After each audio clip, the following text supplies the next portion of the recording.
Arrancamos de vuelta. Vamos con la 41. Sí, tenemos un paciente que le practica la punción lumbar, tiene 12 meses y tiene 1700 elementos con un 90% de neutrófilos, una proteinorraquia de 196 y una glucorraquia de 15. ¿Cuál de las siguientes es la causa más probable del cuadro? Bueno, para Nelson, la causa más probable, tenemos un líquido cefalorraquídeo que tiene características.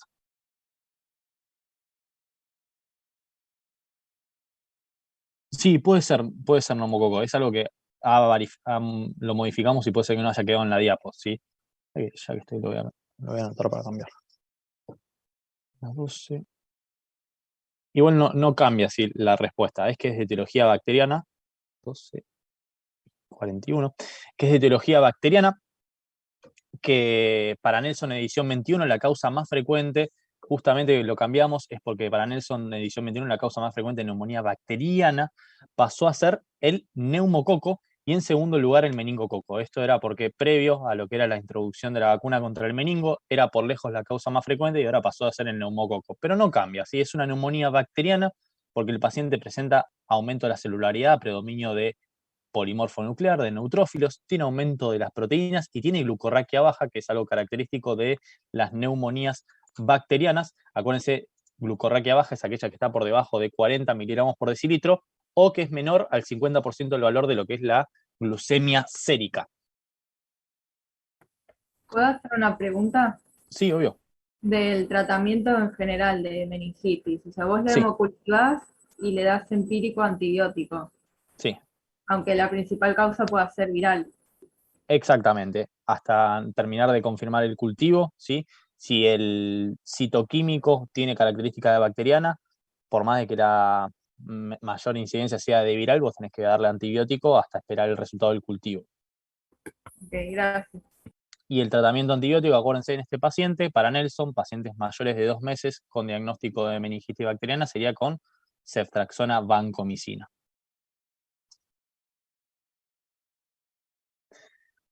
42, tenemos un paciente de 2 años que tiene convulsión tónico-clónica generalizada de 3 minutos de duración, está cursando un catarro de vía superior, está lúcida, reactiva, tiene 39 grados. Luego de permanecer 1 hora en observación, la niña se encuentra en buen estado general sin signos de foco. ¿Qué diagnóstico tiene esta paciente?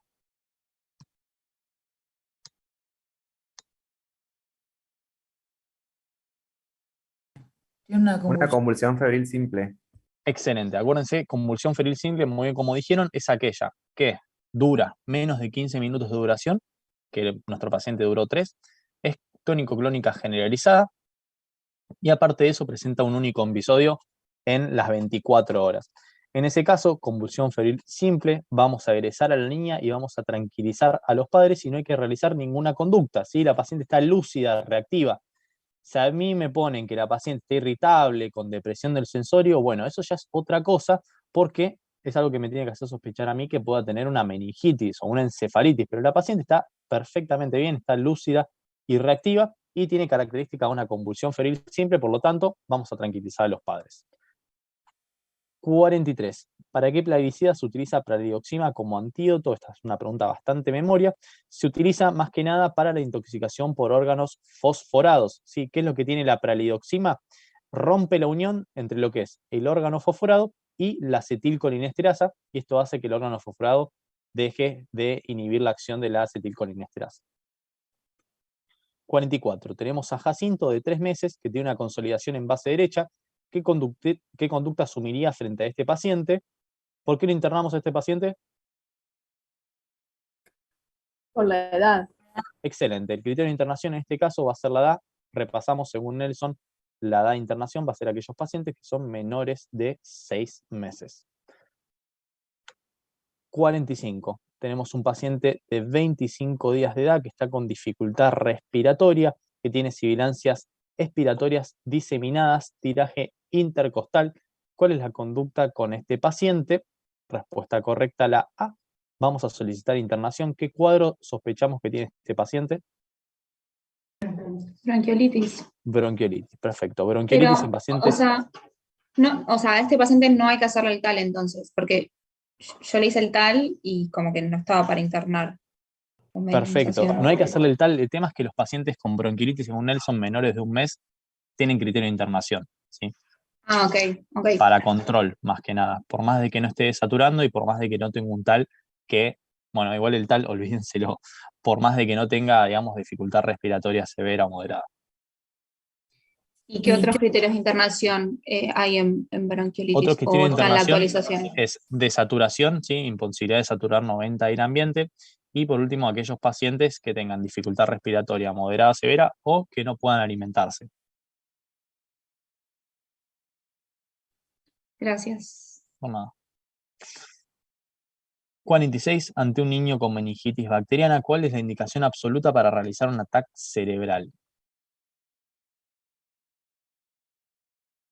Opción correcta, la B. Sí, estaba pensando si estaba leyendo bien la pregunta. Sí, presencia de signos de foco. ¿Por qué justamente los signos de foco va a ser una indicación para realizar un ataque cerebral?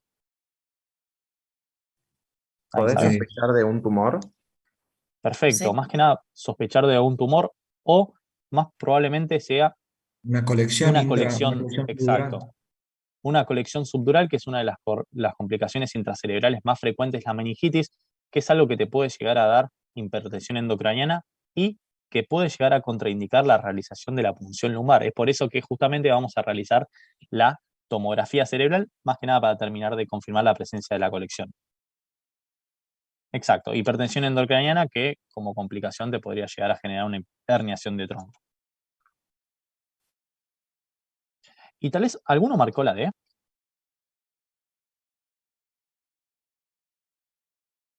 No, Porque pero me dio dudas. te entró duda, perfecto. Sepan que la fiebre en meningitis bacteriana, una vez iniciado el antibiótico, puede llegar a durar hasta 5 o 7 días. Si vos perdura la fiebre pasado los 5 o 7 días, ahí sí te tendría que levantar la sospecha diagnóstica para realizar una tomografía, justamente para descartar primero la presencia de un absceso cerebral o la presencia de una colección subdural, pero más que nada pasado los 5 o 7 días de instalado el tratamiento antibiótico. Si te con fiebre a las 48 horas es completamente normal y no tendrías que realizar ninguna conducta.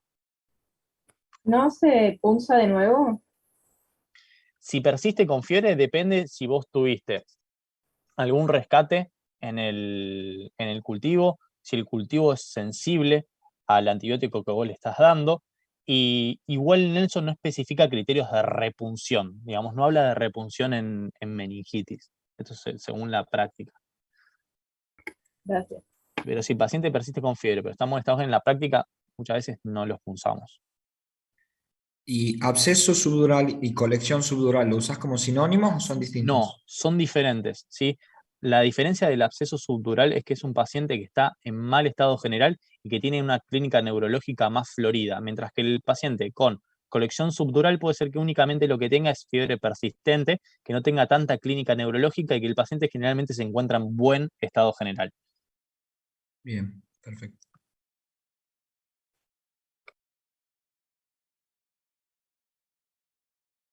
$47. Tenemos un niño de 4 años que tiene rinosinusitis crónica y bronconeumonía refractaria. Tiene pólipos nasales y aparte de eso pansinuvitis. ¿Cuál es el estudio que confirma su diagnóstico? Según Nelson, ¿cuál es la causa más frecuente de pólipos nasales en pediatría? Por lejos, la fibrosis quística. Aparte, nuestro paciente tiene afectación sinusoidal de los senos, que es característico de la fibrosis quística y también tiene una bronconeumonía refractaria al tratamiento médico.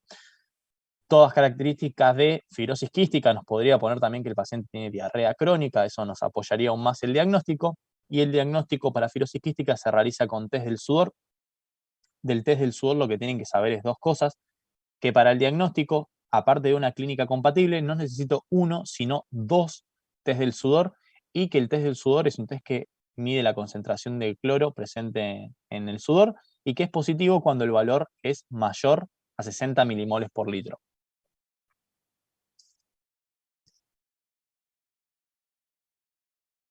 $48. ¿En qué sustancias en concentraciones tóxicas es ineficaz el tratamiento con carbón activado?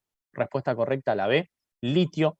Tanto en litio como en alcoholes, en cáusticos, en cianuro, hidrocarburos, hierro y metales pesados, no está comprobada la eficacia ¿sí? del carbón activado. De hecho, no es que no está comprobada, es ineficaz para la absorción de estas sustancias, ¿sí? Entonces, para estas sustancias no van a seleccionar carbono activado como una medida de contaminación.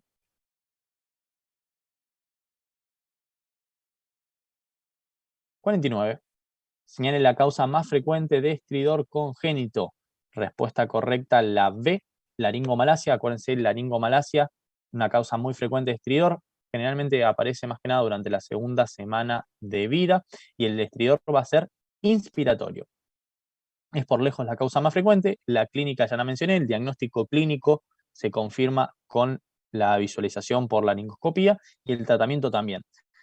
Con respecto a los otros diagnósticos, ¿sí? Sepan que la parálisis de cuerdas vocales suele ser una causa de estridor, pero es infrecuente, se da generalmente después de un parto distóxico o secundario a una intubación complicada. La estenosis subglótica congénita es rarísima, generalmente la estenosis subglótica más frecuente suele ser la adquirida, que se da justamente con un paciente que esté en ARM, asistencia respiratoria mecánica, con un tubo endotraqueal de manera prolongada. Y por último, el laringio es una constricción de la laringe, que también es una causa altamente infrecuente de estridor. Por lejos, la más frecuente va a ser la laringomalacia. 50, 17 años, un paciente con tos paroxística y seca de un mes, tiene un hijo de 3 meses que tiene tos paroxística.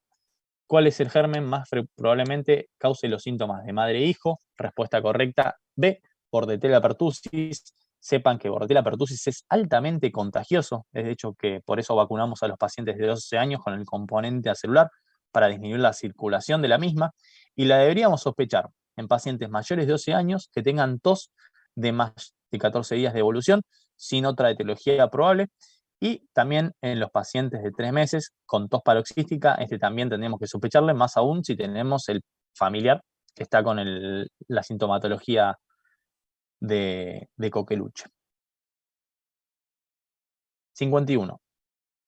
Tenemos un paciente de 12 años con rinitis alérgica estacional leve que se despierta tosiendo 1 a 2 noches por mes. Además, 1 a 2 veces por mes nota que silba durante los esfuerzos físicos, aunque no necesita interrumpir la actividad. Tiene un BEF-1 de 80 y un BEF-1 sobre capacidad vital forzada que resultó normal. ¿Cuál es la mejor clasificación para el cuadro clínico de esta paciente? Esta paciente lo que estamos sospechando es que tenga un asma intermitente, ¿sí? Acuérdense, el número 2 es lo que nos va a dividir las aguas. El paciente tiene menos de 2 despertares nocturnos por mes, menor o igual 2 despertares nocturnos por mes, y tiene menor o igual 2 síntomas por semana. El BEF-1 es mayor a 80, si el BEF-1 fuera entre 60 y 80 tendría que sospechar que es un persistente moderado, y si es menor a 60, acuérdense de sospechar que se trata de un persistente grave. ¿Se acuerdan cuál era el tratamiento con el asma intermitente? El beta 2 de acción corta demanda. Excelente, sí, ese es el tratamiento. Acá les puse el cuadrito de vuelta, este es el cuadrito de Nelson, donde separa los diferentes grados. Acuérdense el número 2 clave y el BEF-1 para diferenciar el moderado del grave. ¿Hasta acá alguna duda? ¿Venimos bien con la clase? Genial. Sí, perfecto. Perfecto. Sí, La está velocidad, ¿vienen bien? ¿Quieren que vaya un poco más lento, un poco más rápido? No, perfecto. Está Dale. bueno. Buenísimo. Seguimos así entonces. Vamos con la 52. ¿Cuál de las siguientes drogas se utiliza para tratar a un niño que es llevado a la guardia por convulsiones y fiebre? Bueno, tenemos un paciente que está convulsionando y que llega a la guardia. ¿Cuál va a ser el tratamiento inmediato para un paciente que esté convulsionando? Van a ser las benzodiazepinas, ¿sí? Puede ser diazepam, puede ser midazolam, puede ser lorazepam, cualquiera de las 3, ¿sí? Los anticonvulsivantes estarían indicados en un paciente que esté en estatus convulsivo, que va a ser un paciente que luego de 15 minutos y luego de 2 dosis de benzodiazepinas continúa convulsivando, pero siempre de entrada a la paciente que esté convulsionando en el momento, para remitir el cuadro vamos a optar por las benzodiazepinas, que pueden ser cualquiera de las 3 que les dije, ¿sí? En este caso, las otras 3 drogas son anticonvulsivantes, por eso de entrada vamos a elegir opción A, diazepam. Perdón, luego de 15 minutos, ¿y de qué dijiste? Luego de 15 minutos y de 2 dosis de benzodiazepinas, que generalmente se dan a los 5 y a los 10 minutos. Si el paciente sigue convulsivando después de estas 2 dosis y pasaron más de 15 minutos, ahí recién se indican el tratamiento con anticonvulsivantes. Lo que se hace es la impregnación, ¿sí? Se llama así en la clínica. Una 53. pregunta, ¿y Sí, obvio. cuál pasarías a usar? Es los 3 por igual, ¿sí? No hay ninguna inclinación por ninguno de los 3. De hecho, hay revisiones sistemáticas. A este podemos sumarle también levetiracetam, que dice que no hay ninguna diferencia entre los 3, que podías optar por cualquiera.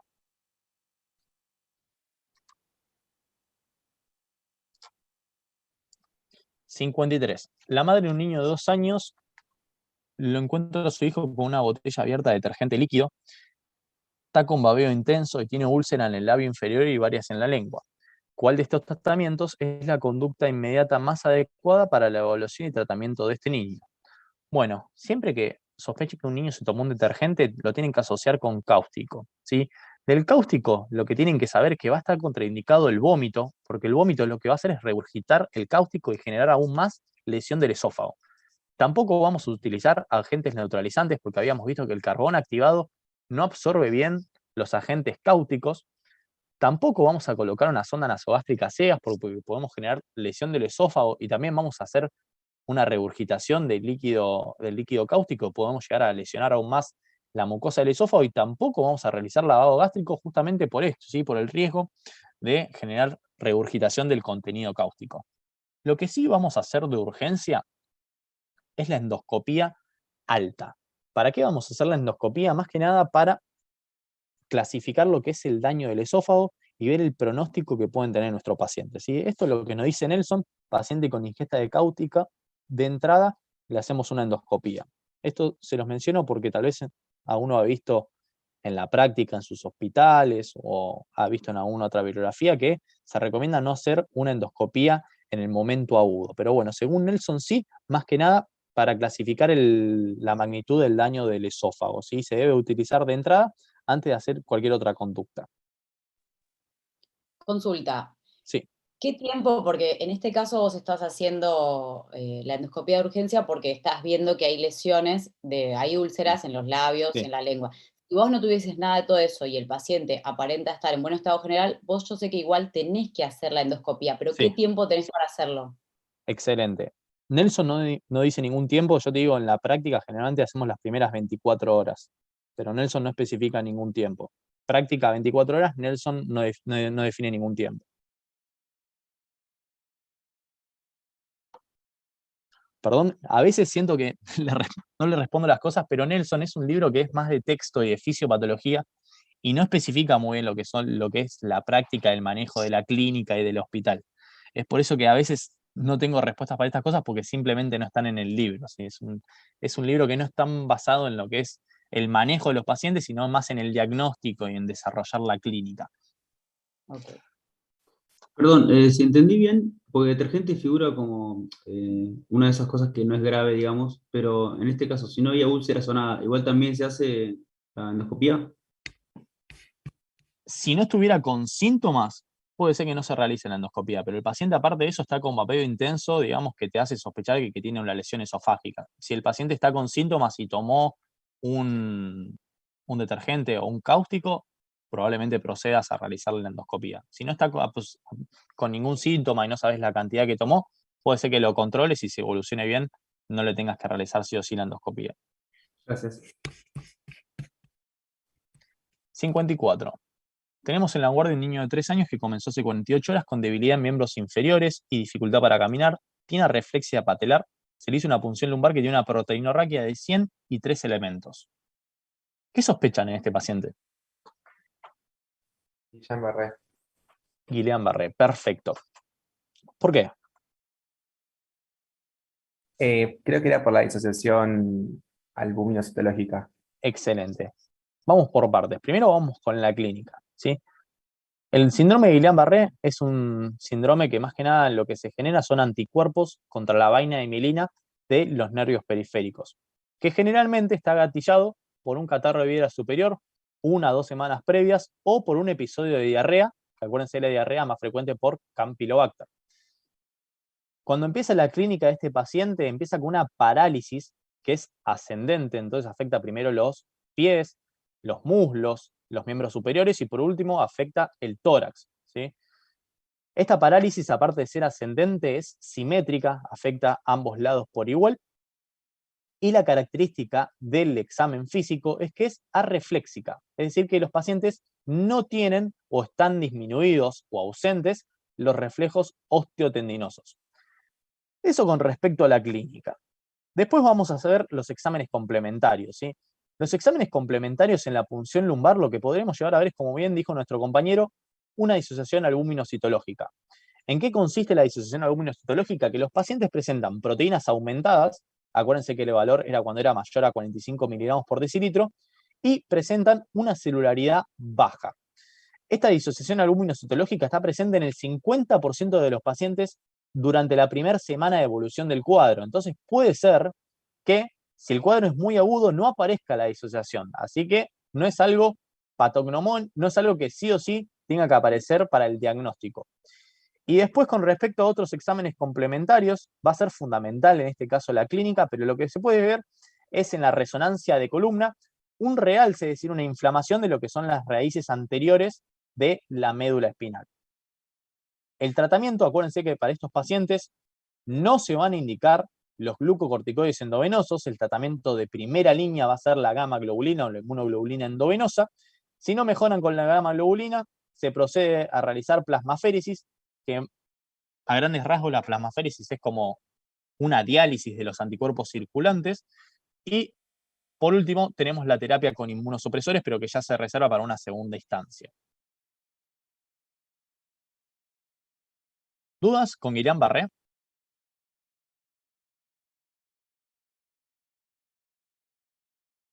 No, perfecto.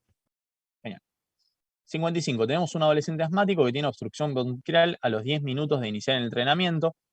No utiliza medicamentos preventivos. ¿Cuál de las siguientes opciones terapéuticas es la de primera elección? Bueno, lo que sospechamos en este paciente es que tenga un asma intermitente, por lo tanto, el tratamiento van a ser los beta-2 agonistas de acción corta previo al ejercicio, porque el ejercicio siempre es el desencadenante de asma en nuestros pacientes. Opción correcta, la C. Está fácil. 56. Tenemos una niña de 2 años que pesa... Sí. En la anterior yo tengo otro enunciado, no sé si el resto también. Sí, otro enunciado y la misma respuesta, entonces medio que no da. A ver. Tenemos un segundo. 55. Igual era como un error del enunciado, porque el enunciado y las respuestas no coincidían. O sea, te preguntaba por un diagnóstico presuntivo y las respuestas eran en base al tratamiento. 55. Ya va que me chequeo por las dudas. 55. Tengo un adolescente asmático que realiza gimnasia deportiva. ¿Así les dice a ustedes? No, utiliza era otra pregunta. Otro caso clínico. ¿Usted recibe en sala a un niño de 8 meses que se Es una pregunta de otro choice, que Claro, era una de- cirugía tubular renal, entonces se No, traspapeló. esto nada que ver. Esto se va a ver traspapelado porque los que mandamos a la... Se van a haber confundido los chicos cuando lo pasaron. Porque yo tengo el mismo enunciado que tengo acá en el choice. Ah, perfecto. Entonces, ¿lo podrás poner otra vez que... Sí, obvio. Ahí se los pongo. Tenemos un adolescente asmático, obstrucción bronquial a los 10 minutos de empezar el ejercicio.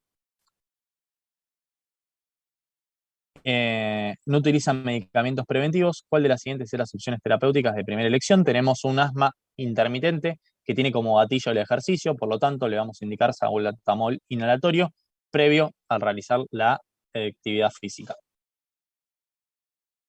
56. Tenemos una niña de 2 años que pesa 12 kilos y es llevada a la guardia de pediatría porque ingirió 30 tabletas de ácido acetilsalicílico de uso pediátrico 5 horas previas antes de ir a la consulta.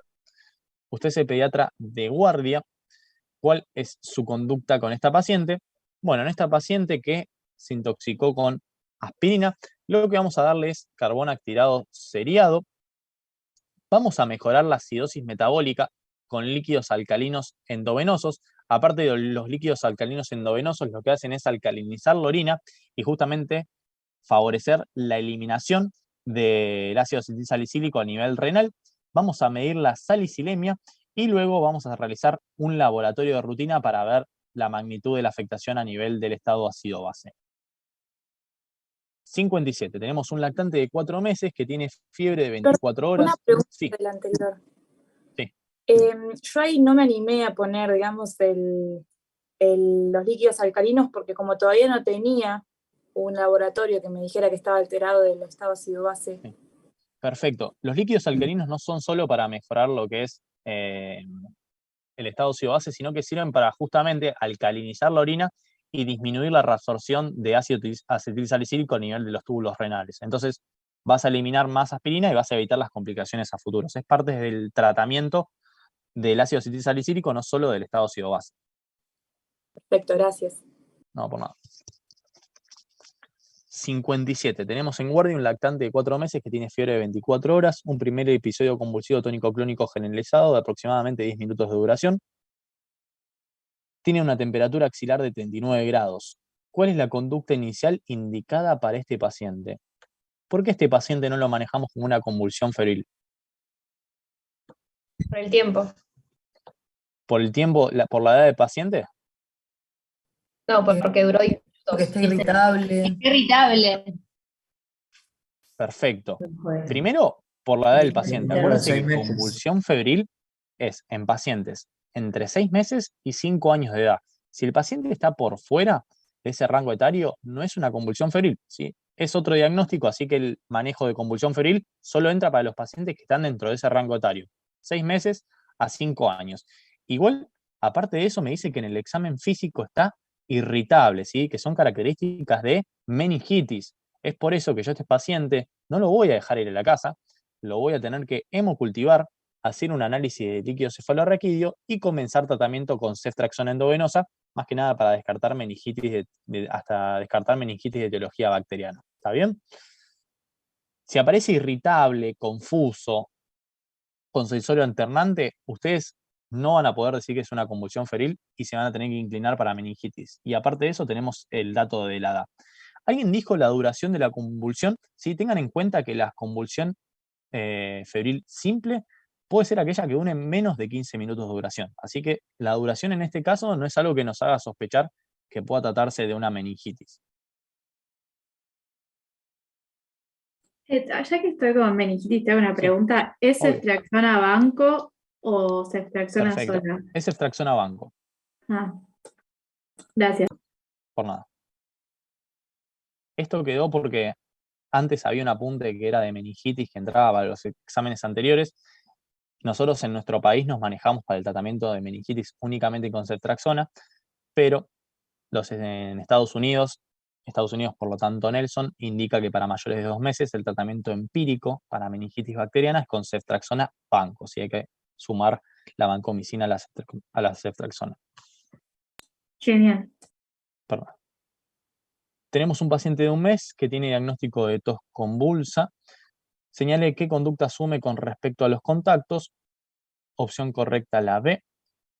Vamos a medicar con eritromicina 40 miligramos kilo día a todos los contactos, independientemente de su estado inmunitario. Vamos a ver las otras respuestas, ¿sí? ¿Medica con eritromicina solo a menores de 4 años o aquellos con vacunación incompleta? No, ¿sí? Vamos a medicar a todos los contactos. Se pueden medicar con acitromicina, que es la de primera elección, o con eritromicina. El tema es que la eritromicina se tiene que dar por 14 días, entonces los pacientes suelen acatar mucho menos las indicaciones, no suelen terminar el antibiótico, mientras que la acitromicina se da por 5 días, entonces los pacientes suelen terminar mucho mejor el tratamiento. La C, medica con acitromicina 10 miligramos kilo solo a los menores de 6 meses, no. D, no requieren profilaxis los contactos, tampoco. Y vamos a repasar un segundo lo que es coqueluche. De coqueluche teníamos que el tratamiento tanto al caso índice como a los contactos iba a ser con acitromicina por 5 días o con eritromicina por 14 días y tanto a los contactos como el caso índice los vamos a aislar por 5 días desde el inicio de los antibióticos. Con respecto a la vacunación, aquellos que tengan el carnet de vacunación incompleto se deberán vacunar, ¿sí? Y vamos a dar una dosis de difteria, tétanos, pertussis, aquellos menores de 7 años que tengan 3 dosis o menos de difteria, tétanos, pertussis, o aquellos que se hayan dado la última dosis de difteria, tétanos, pertussis hace más de 3 años. En el caso de que tenga 3 dosis, sí, se pueden vacunar si pasaron más de 6 meses de la última dosis de la vacuna. Entonces, antibiótico, aislamiento y vacuna para aquellos que no presentan el carnet completo. 59. Una niña de 2 años tiene tos perruna, presenta el examen físico aleteo nasal, tiraje supraesternal, subcostal e intercostal. Tiene un antecedente de un catarro de vía superior de 2 días de evolución y febrícula. ¿Cuál es la conducta más adecuada con esta paciente? Habíamos dicho que para la laringitis moderada, esta paciente presenta aleteo nasal, tiraje supraesternal, subcostal e intercostal, tiene un tiraje universal. Sospechamos que se trata de una laringitis moderada. El tratamiento inicial era la nebulización con adrenalina, justamente porque es la que más rápidamente revierta los síntomas. Después le vamos a indicar corticoide, que puede ser oral, puede ser nebulizado, o inclusive en pacientes que estén más graves puede llegar a ser endovenoso, pero lo primero que vamos a iniciar es la nebulización con adrena. 60. Concurre a la consulta un niño de 14 meses, luego de media hora de haber ingerido una cantidad no determinada de querosén que se encontraba en una botella de gaseosa. Se encuentra lúcido, afebril, con ligera tos irritativa, con olor a hidrocarburo en la ropa. Los padres intentaron provocarle el vómito sin éxito. ¿Cuál es su conducta inicial? Bueno, estas 3 cosas están contraindicadas en el caso de intoxicación con hidrocarburo. Jarabe y peca para provocar el vómito no, sonda nasogástrica tampoco y lavado gástrica tampoco. ¿Por qué?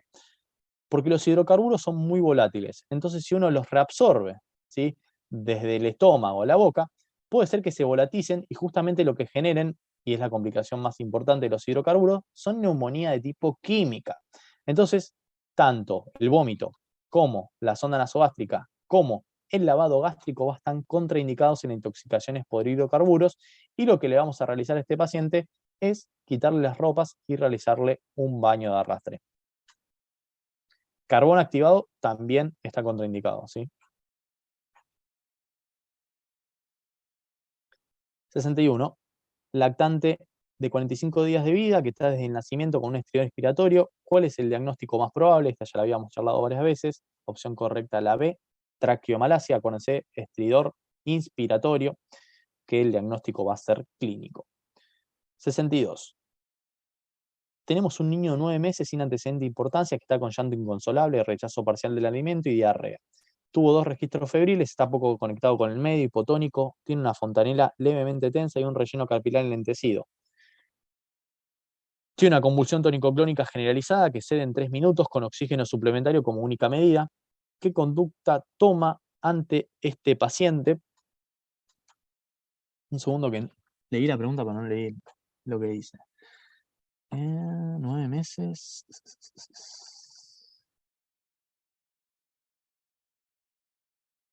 Perfecto. ¿Por qué no se inclinaron por la opción C? ¿Por qué no lo internaron, le hicieron un TAC y una punción lumbar? Yo puse esa pensando que con la convulsión había que hacerle primero un ataque. Yo primero lo quise expandir por el relleno capilar enlentecido. Perfecto, excelente. ¿Es urgente? ¿Qué, perdón? Si se sospecha de meningitis, ¿no es el medicamento urgente? El medicamento es urgente, pero la punción lumbar lo puede retrasar. El tema es que, como dijo una compañera, este paciente presenta compromiso hemodinámico, ¿sí?, signos de shock, tiene un relleno capilar enlentecido, también le pueden haber puesto que está hipotenso, ¿sí? Son todos signos, acuérdense de los signos de shock o pacientes descompensados que contraindican la punción lumbar, y yo lo primero que voy a tener que hacer es tratar el shock. ¿Cómo lo voy a tratar el shock? Justamente expandiendo al paciente con bolos de solución fisiológica. Aparte de eso, lo voy a tener que hemocultivar y medicar empíricamente como meningitis, y luego, cuando el paciente esté estable, le voy a realizar la punción lumbar. Pero inicialmente lo voy a tener que tratar como si fuera un shock séptico, ¿sí? El shock séptico lo expandimos, lo hemocultivamos y lo tendremos que medicar idealmente dentro de la hora, porque es una emergencia infectológica que el paciente le puede llegar a ir muy mal si no le damos el antibiótico tempranamente. Me habías hecho una pregunta y justo te corté, no me acuerdo qué era lo que me preguntabas de la punción del antibiótico, de la punción lumbar.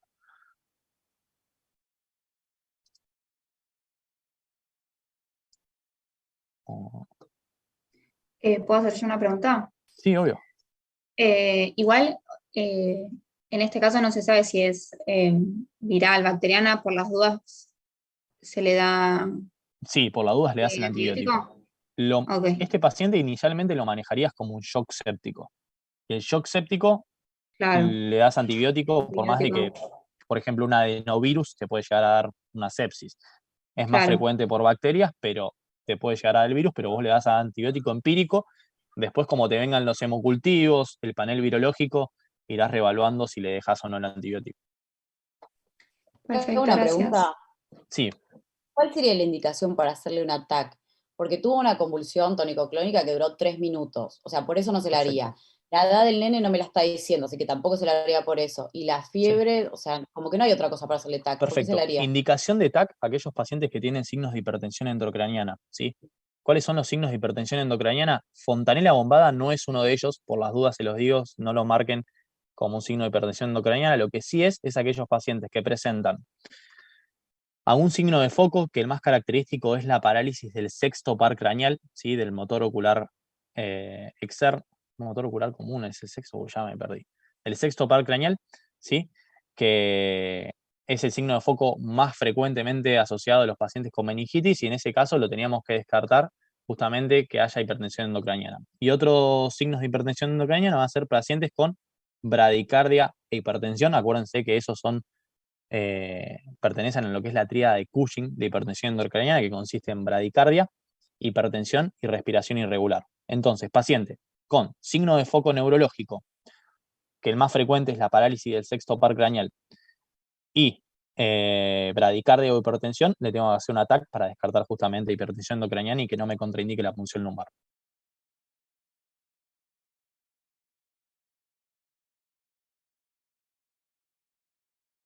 Perfecto. Edema de papila del fondo de ojo, eso no lo especifica en sí como un signo que me obliga a mí a realizar una hipertensión craneana. La verdad que en la clínica, si el paciente tiene edema de papila, sí o sí le vas a tener que hacer una tomografía para descartar que no haya ninguna lesión ocupante. Así que Nelson no la menciona, pero sí, lógicamente, si tiene edema de papila, tenés que descartar hipertensión endocraniana.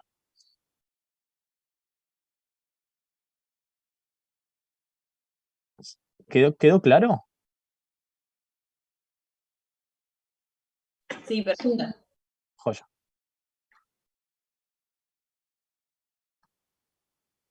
$63. Tenemos un paciente de 10 meses que tiene fiebre de 39,5, 12 horas de evolución, tiene un episodio compatible con una convulsión tónico-clónico generalizada de 6 minutos de duración, tiene disminución en la movilidad del miembro inferior derecho. ¿Cuál es su conducta? Conducta correcta, la C, internación y realización de TAC cerebral, y luego indica una punción lumbar. ¿Por qué no es esto una convulsión febril?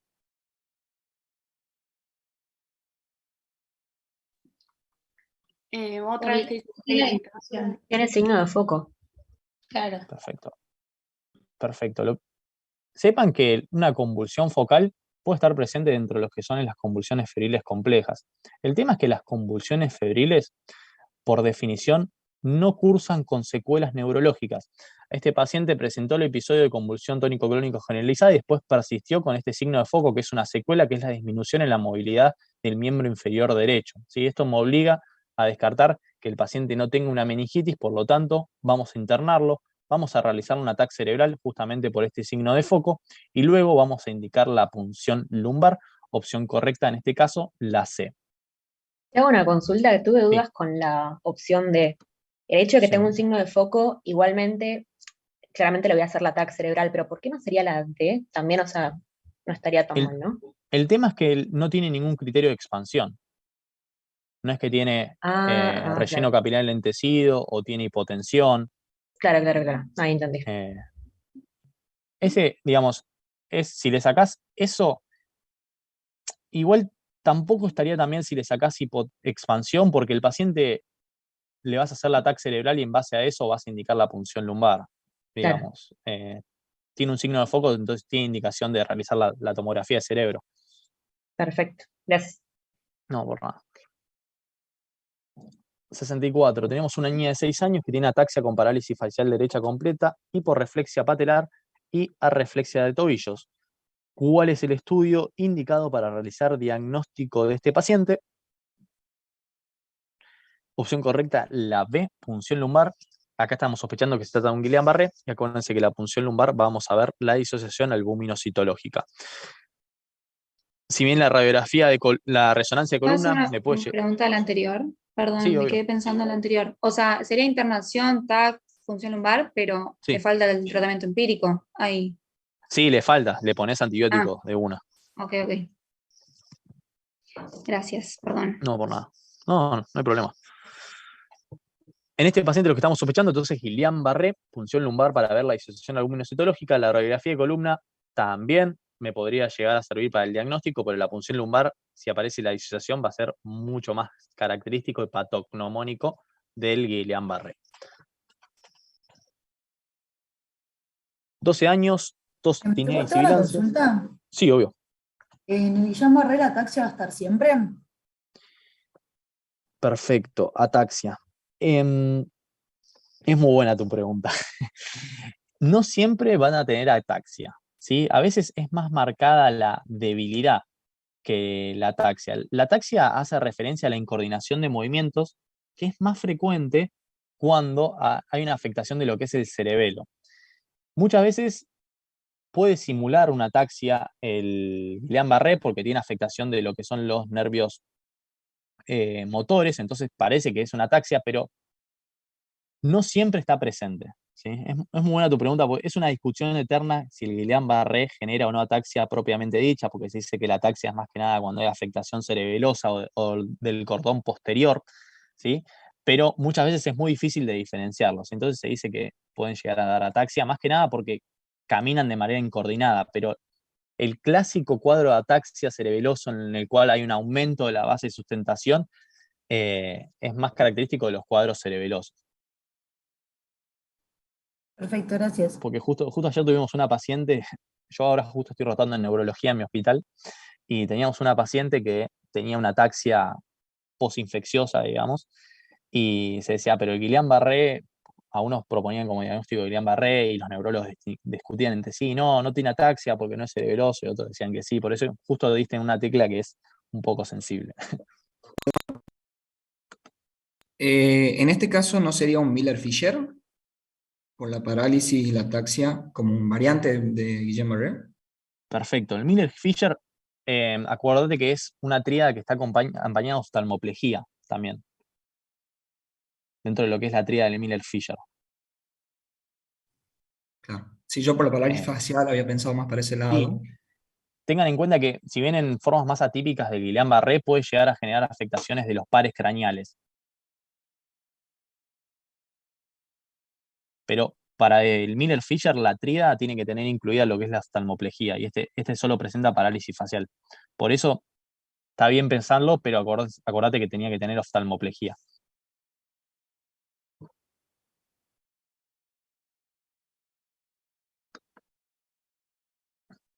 12. 65. Tenemos 12 años, tos, disnea y sibilancias, síntomas asmáticos todas las noches, limitación significativa de la actividad física y síntomas a lo largo del día. Tiene un BEF del 58%. ¿Cuál de las siguientes es la medicación más adecuada para el tratamiento de esta niña? Tiene un asma persistente grave, por lo tanto el tratamiento va a ser con glucocorticoides inhalados a dosis moderada y una bonita beta 2 de acción prolongada. Acuérdense, cuando el BEF es menor a 60, tengo que sospechar que se trata de un asma persistente grave y el tratamiento es el que habíamos mencionado antes. 66. Tenemos un niño de 7 años que tiene diagnóstico de otitis media aguda hace 48 horas, comienza con vértigos, nistagmos, acúfenos, náuseas y vómitos y marcha inestable. ¿Cuál es el diagnóstico más probable en este caso? Una de las complicaciones más frecuentes de la otitis media aguda es la laberintitis, tiene signos de afectación vestibular, ¿sí? Vértigo, nistagmo, acúfenos, y el diagnóstico más probable en este caso justamente es que se trate de eso, de una laberintitis. 67, 3 meses, sibilancias y tiraje, tiene una frecuencia respiratoria de 56 y satura 89. Acuérdense, paciente que satura menos de 90 se interna para oxígeno. 68. Niño de 7 años tiene una masa grisácea y brillante de aspecto polipoide entre los cornetes. ¿Qué estudio complementario debería solicitar para confirmar el diagnóstico? Pólipos nasales, principal causa pediatría, fibrosis quística, test del sudor, para terminar de confirmar el diagnóstico. 69. Una persona ingiere accidentalmente 3 sorbos de nafta y consulta a los pocos minutos al hospital. Usted le realiza un tratamiento sintomático. ¿Qué otra medida debe tomarse? A. Radiografía de tórax a partir de las 6 horas. ¿Sí? ¿Por qué la pedimos a partir de las 6 horas, la radiografía de tórax? Primero empecemos con que la nafta es un hidrocarburo, tiene alta volatilidad y por lo tanto puede generar neumonía química.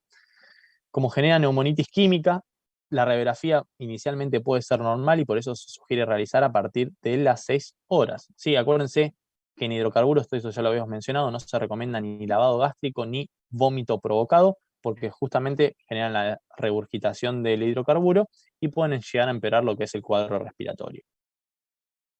70. Pedro, de 13 meses, tuvo un episodio de convulsión febril. ¿Cuál de los siguientes factores podría incidir sobre la recurrencia de las convulsiones febriles? Primer episodio ante los 12 meses y antecedentes familiares de crisis febriles son todos factores que pueden favorecer la recurrencia de las crisis febriles. Los repasamos. Se dividen en Nelson en mayores y menores los factores de riesgo de recidiva. Pacientes menores de 1 año con fiebres de menos de 24 horas de evolución, con una fiebre que sea entre 38 y 39 grados. Y los menores son aquellos pacientes que tengan antecedentes familiares de crisis febriles, antecedentes familiares de epilepsia, crisis febriles complejas, que asistan a guardería, que sean de sexo masculino o que tengan menor concentración de sodio sérico en el momento de la presentación. 71. Tenemos un paciente de 5 meses que tiene fiebre persistente de 72 horas de evolución y mal estado general. Tiene diagnóstico de neumonía con derrame paraneumónico. La punción pleural fue compatible con exudado. Usted decide comenzar el tratamiento con... Bueno, tenemos un paciente que tiene derrame y los pacientes con derrame vamos a tener que darles antibióticos endovenosos y aparte de eso le vamos a dejar un drenaje pleural con un tubo bajo agua, ¿sí? O con un tubo que tenga un BAC, que es un sistema de aspiración, ¿sí? Cualquiera de los dos sistemas de Perdón, aspiración. yo dudé, porque no sabía si ponerle el drenaje o no, porque no me decía si el exudado era complicado, o sea, no aclaraba. Sí. Sí, es un poco vaga esta pregunta, está correcto, Entonces no pero sabía si esperar y dejarle antibióticos para ver si evolucionaba bien con antibiótico endovenoso o si drenarlo, porque no decía si era complicado o no. sí. Sí, la verdad que le falta un poco de datos para terminar de definir si es complicado o no. Digamos, si el paciente te dice que tiene una neumonía, el derrame es paraneumónico, de cierta manera se asume que es complicado y que, como es asociado a la neumonía, es muy probable que no resuelva espontáneamente y requieran un drenaje pleural. Es por eso que se inclina más por eso, pero tenés razón, la verdad que le falta un poco de datos para terminar de decir si es complicado o no. ¿Y qué antibióticos se usaría en este caso? Perfecto, se utiliza ampicilina, ¿sí? Ok, no hace falta ponerse ceftriaxona. Perdón, me Se corrijo, dice me mal corrijo. estado general. Me corrijo según Nelson, me corrijo, discúlpenme. Ceftriaxona está indicado en los pacientes que no tengan cobertura con un Haemophilus o que estén con compromiso del estado general. No es el caso de este paciente. Lo que sí este paciente, aparte de dar ampicilina, lo que tendrías que llegar a dar, porque tiene diagnóstico de una neumonía complicada que sospecha Staphylo aureus, es clindamicina o vancomicina, así más que nada para cubrir el SAMR. Pero eso sería más por, o sea, si tiene un derrame, pero acá ya sé que la pregunta dice mal estado general, pero Sí. si no está en mal estado general, ¿se los puede tratar con ampicilina? O si hay un Se los puede derrame... tratar con ampicilina. Sí. Ah, ok. Y acá, Ok. perdón, no Ahí le dice, dije bueno, mal mal está lo estado general, general. es con ceftriaxona. Y sería ceftriaxona clinda o ceftriaxona vancomicina para cubrir también el Ah, SAMR. ok. O sea, no te cambia el tratamiento dependiendo si es una neumonía normal o si tiene asociado un derrame. Exacto. No te cambia, Ok. aparte, muchas veces preferís, de hecho, tratar, la mayoría de los derrames son generados por neumococo. El neumococo es un germen que es sensible, en la mayoría de las veces, a la ampicilina.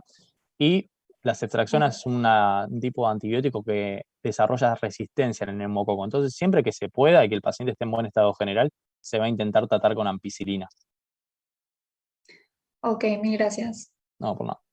Perdón, me mareé. Entonces el Sí, tratamiento perdón, es con sí. ceftriaxona y ampli. Ceftriaxona, en este caso, el tratamiento es con ceftriaxona, más que nada porque el paciente está en mal estado general, y le vas a agregar clindamicina o vancomicina porque el paciente tiene un derrame, un empiema. Acuérdense que los empiemas son criterios de cubrir SAMR, entonces, aparte de la ceftriaxona, le vas a poner clinda o vancomicina. Perfecto, ahí se entendió. Listo, perdón, sí me hice medio matete porque no había leído lo del mal estado general y le dije ampicilina. 72. Tengo una Tenemos consulta. Sí, Otros criterios para cubrir SAMR, además de esto del perfecto. empiema. Neumonía necrotizante, otro criterio. Después, aquel paciente que tenga presencia de neumatocele o bulla en las imágenes. Y paciente que esté en mal estado general y que tenga una neumonía multifocal.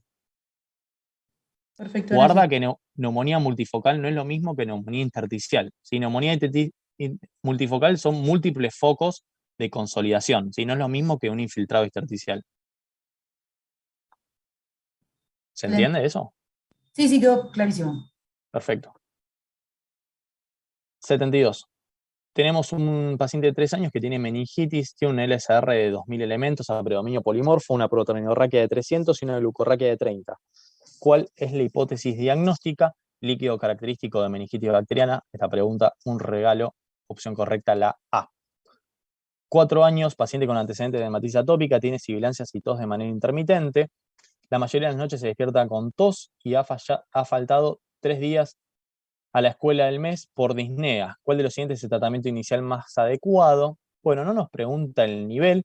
Lo que sospechamos es que ya es un asma persistente, ¿sí? Y dentro del asma persistente siempre vamos a indicar el corticoide por inhalación. Y las otras respuestas simplemente no son correctas. Beta 2 agonista de acción leve por inhalación, no. Antihistamínico por vía oral tampoco. Antileucotrieno por vía oral, el antileucotrieno que se utiliza es el Montelukast. Sepa que el Montelukast es un tratamiento de segunda línea y que nunca se administra solo, ¿sí? Siempre se administra junto a alguna otra droga. 74. Tenemos un niño asmático de 8 años que tiene tos y dificultad respiratoria de aparición brusca. ¿Cuál es el diagnóstico más probable? Correcta la B, crisis asmática. 75. ¿Cuál de los siguientes no constituye un factor indicativo de necesidad de ingreso en niños con neumonía? Respuesta incorrecta sería B, saturación de oxígeno de 96%. Acuérdense que la indicación es aquellos pacientes que saturan menos de 90 en ambiente. 76. Ante un niño de 2 años que ingiere paracetamol a una dosis mayor a 240 miligramos kilo, una hora antes de la consulta, ¿qué tratamiento indicaría? ¿Sí? A estos pacientes le vamos a hacer medidas de contaminación, evaluación de la función hepática renal. Acuérdense que la toxicidad más que nada del paracetamol es a nivel de lo que es del hígado, que lo que genera es el metabolito tóxico, y si mal no recuerdo se llama NAPQI, que justamente el antídoto para este metabolito tóxico va a ser la N-acetilcisteína, y que la vamos a indicar según el valor de dosaje de paracetamol. Sepan que el dosaje de paracetamol recién se tiene que hacer a partir de las 4 horas, ya que menos de 4 horas es difícil de interpretar los valores. Y aparte de eso, estos pacientes van a tener que permanecer en observación durante más de 48 horas, más que nada para ver cómo evoluciona la función hepática, que es la principal causa de mortalidad en estos pacientes. 77. Usted se encuentra en sala de internación, ingresa un paciente, regenera el glutatión. Me mataste, Juan Ignacio, no me acordaba que ese era el mecanismo de acción. Regenera el glutatión reducido, el L-acetil. Excelente. Me vino un flash de fármaco importante. ¿Me puedo hacer una pregunta? Sí. De las preguntas de tóxico así que hacen, ¿suelen Sí. tomar el tema de diferenciar si llega a ser una dosis tóxica o no? ¿O directamente en el caso suelen ser dosis tóxicas? No, suelen ser generalmente dosis tóxicas, no te suelen diferenciar cuál es la dosis tóxica de la que no. Listo, la verdad que gracias. te lo ponen directamente así para que vos ya manejes lo que es la intoxicación. Gracias. Usted se encuentra en una sala de internación, ingresa un paciente de 18 meses con diagnóstico de neumonía con hipoxemia. Se constata un esquema de vacunación completo hasta los 6 meses. ¿Qué tratamiento antibiótico indicaría? Cefalosporina de tercera generación. ¿Por qué indicamos cefalosporina de tercera generación en este paciente? Y no ampicilina, por ejemplo. Porque le falta completar el esquema del HIV. El riesgo de Haemophilus. Excelente, sí, esa es la indicación en este paciente. Recordemos la otra, niños graves también tienen indicación de ceftriaxona. Es por eso que empezamos con cefalosporinas. Puede ser ceftriaxona o cefotaxin, ¿sí? Cualquiera de las dos cefalosporinas de tercera generación. 78. ¿En qué circunstancia indicaría a un paciente intoxicado con monóxido de carbono tratamiento con cámara hiperbárica? Todas son correctas. Repasamos un segundo las indicaciones de cámara hiperbárica: paciente con síncope, coma, convulsiones, alteraciones del estado mental, síndrome coronario agudo, carboxi mayor a 25, exploración cerebrosa normal o embarazo. ¿Sí? Estas son todas las indicaciones, según Nelson, de cámara hiperbárica. 79. ¿Cuál de los siguientes no constituye un factor de riesgo para IRAP? Respuesta correcta, la A. Falta de lactancia no constituye, según Nelson, un factor de riesgo para IRAP. El resto sí, cardiopatía congénita, inmunodeficiencia. ¿Y saben qué es displasia broncopulmonar?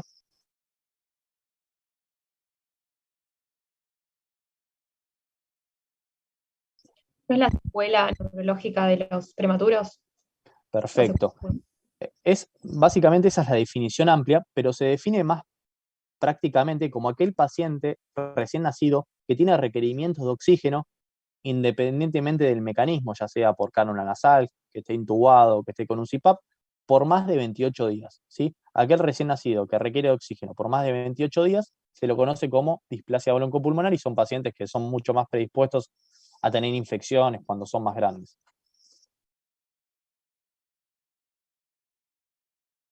80. ¿Cuál de los siguientes pacientes usted no sospecharía fibrosis quística? Respuesta correcta la A. Mateo de 8 años con constipación crónica persistente de los 4 años. Acuérdense que la constipación funcional, ¿sí? Que es la constipación que no tiene una lesión orgánica de base, es aquella que se genera generalmente a partir de los 3 años. La fibrosis quística puede progresar clínicamente tanto con constipación o con diarrea, y generalmente los cuadros gastrointestinales se empiezan a edades tempranas, ¿sí? Pacientes menores de 1 año. Con respecto a las otras preguntas, Martina de 4 meses, tercera internación por IRAP sin rescate. Acuérdense, pacientes con síntomas respiratorios a repetición, hay que sospechar fibrosis quística. Celeste, de 2 años, en seguimiento por desnutrición y diarrea crónica también. Y acuérdense que la fibrosis quística podría llegar a dar infecciones respiratorias por gérmenes poco frecuentes, como por ejemplo pueden ser Pseudomonas, Burkholderia o Stenotrophomona. ¿Sí? Son gérmenes poco comunes, pero que son frecuentes para los pacientes con fibrosis quística. Hemos terminado. ¿Dudas de la clase? Yo te quería hacer una consulta, más que nada en lo de bronquiolitis que cambió, esto de que el escrotal no se usa. O sea, en los casos que vimos, que era el paciente capaz más grave, queda claro, pero ¿en qué contexto? Entonces yo digo, bueno, lo mando a la casa. Antes era, digamos, tiene score menor de 9, perdón, menor de 4, bueno, lo mando a la casa. ¿Y ahora cómo lo diferenciamos? Ahora lo diferenciamos. Primero que nada, Nelson no da una especificación muy clara de lo que es el manejo de los pacientes con bronquiolitis. Dicen que únicamente se internan aquellos pacientes que saturan menos de 90, que tienen dificultad para alimentarse o que tienen una dificultad respiratoria moderada a severa. Y no dicen para aquellos que es una dificultad respiratoria moderada a severa. Paciente que no cumple con esos criterios de internación, es decir, que no está con un tiraje marcado, satura bien aire ambiente, está alimentándose bien a pecho, se va a la casa con ninguna indicación, digamos, ni de salbutamol, ni de corticoides. Si el paciente presenta alguno de esos criterios de internación, se interna para control hasta que resuelva esos motivos de internación, y si tiene requerimiento de oxígeno, se pone oxígeno y luego se prueba tolerancia al ambiente. Pero no hay ninguna guía, digamos, como estaba antes el TAL, que te diga, bueno, si el paciente tiene tiraje subcostal e intercostal, suma tantos puntos y en base a eso se puede ir a la casa. La verdad que es bastante vago en el tema de lo que es bronquiolitis en Nelson. Vamos a ver si previo al examen los del Ministerio de Salud suman alguna guía de infecciones respiratorias agudas bajas para pediatría. A mí me parece raro que no la hayan sumado, porque los 5 años previos la venían sumando, siempre había que estudiar el TAL, pero por el momento no hay bibliografía del tema. Y la verdad que es un poco vago el Nelson, y perdona que no te pueda responder, pero pasa que el libro no tiene muchas respuestas de cómo es el manejo de la bronquiolitis ambulatoria, digamos. Ah, perfecto, gracias. Por nada. O sea, ¿qué tal este año no? El TAL este año no. Bien, ¿te puedo hacer otra pregunta? Sí. Por este cambio más que nada. Neumonía ambulatoria, menores de 5 años, amoxicilina. Sí. Mayores de 5 años, macrólidos. Mayores de 5 años con características de neumonía típica, macrólidos. Perfecto. Si no tienen característica de neumonía típica, amoxicilina. Ah, bien, perfecto. Meningitis, menores de 2 meses para cubrir listeria, ceftriaxona banco y ampicilina. Exactamente. Perfecto. La ampicilina para cubrir la histeria. Sí, menores de 2. Gracias. Sí. ¿Y qué consideramos como riesgo de listeria? ¿Por la edad? Por la edad, simplemente. Gracias. Te quería consultar, hay un grupo que somos de junio y estamos terminando esta semana pediatría. Sí. Desde Secretaría nos dicen que no hay ninguna actualización. ¿Ustedes podrán hablar con ellos a ver si nos pueden pasar? Perfecto. Sí, igual nosotros enviamos para el fin de esta semana todos los artículos, digamos, con las actualizaciones en texto. Ah, está bien. Nosotros tenemos el integrador este viernes, por eso, pero está bien. Gracias. Ok, igual quédense tranquilos que todos los alumnos del CEAR ahora le vamos a mandar las actualizaciones. Creo que ya les mandaron la actualización de rabia y después le vamos a terminar de mandar la actualización de respiratorio, que va a ser por texto. Después una actualización también de lo que es la guía de lactancia, que es bibliografía nueva, y de lo que dejó de ser bibliografía, que era más que nada de la guía de infecciones respiratorias agudas bajas. Ah, bueno, perfecto. Bien, gracias. Una consulta. No, por nada. Sí. Entonces, clase teórica vía Zoom no vamos a tener, es por papel. Por papel, sí. Bien, ¿y la guía de el cuadernito verde de la SAP? Porque eso es De eso bibliografía. también va a haber bibliografía en texto nueva. Ah, perfecto. Muchas gracias. No, por nada. Una consulta más. Perdón. Sí. No, de Sí, congénitas, de infecciones congénitas. Nos habían dicho que también cambió el tema de Chagas, que ahora entra solo TRAPS. Sí. Es TRAPS y Nelson, y después de HIV, hepatitis B y sífilis, ¿es solo Nelson?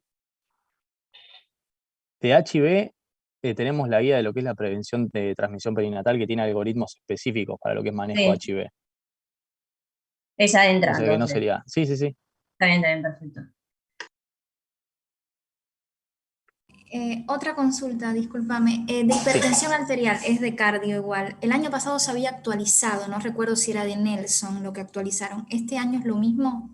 Este año es lo mismo, de Nelson. O sea, ¿fue la actualización que dieron el año pasado entonces? Sí, va a quedar eso, de hipertensión. Perfecto, gracias. No, por nada. Bueno. Los dejo en paz entonces.